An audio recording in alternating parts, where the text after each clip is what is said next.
અને મર્યાદાઓ તો આપણા ક્ષત્રિય સમાજમાં, આપણા કાઠી સમાજમાં ગર્વથી કહેતા આનંદ અનુભવીએ, પ્રસન્નતા થાય કે આટલો બધો સમય આગળ વધી ગયો પણ હજી કાઠી સમાજની બેન દીકરીના માથા પરથી ઓઢણું નીચે ન પડે ક્યારે.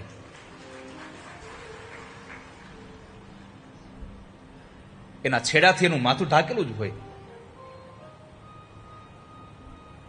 સમાજ ગમે તેટલો આગળ થયો, સમય ગમે તેટલો પરિવર્તિત થયો, પણ અમુક મર્યાદાઓ છેક સુધી જીવાય તો એનો આપણને ગૌરવ થાય કે અમારા પરિવારમાં હજી એક મર્યાદા જળવાઈ રહી છે. અહીંયા ભગવાન કૃષ્ણએ કહ્યું ધર્મને છોડીને તમારે ન આવવું જોઈએ. સ્ત્રીઓનો ધર્મ છે ઘરમાં રહેવું. છતાં પણ સ્ત્રીઓ આવે છે, ભગવાન સમજાવે. જે ઋષિ પત્નીઓ હતા એ પાછા વયા ગયા, પણ ગોપીઓ પાછા ન ગયા. આ ગોપીઓ જે છે ને એ સ્વયં કોણ છે ખબર છે? સ્ત્રીઓ.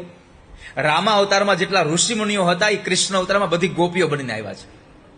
ભગવાન રામે કહ્યું હતું કે આ અવતારમાં મેં મર્યાદા તરીકેનો અવતાર લીધો છે, એટલે હું કાંઈ લીલા નહીં કરી શકું, પણ તમારે જો આનંદ મેળવવો હોય મારી સાથે લીલાઓનો તો તમે કૃષ્ણ અવતારમાં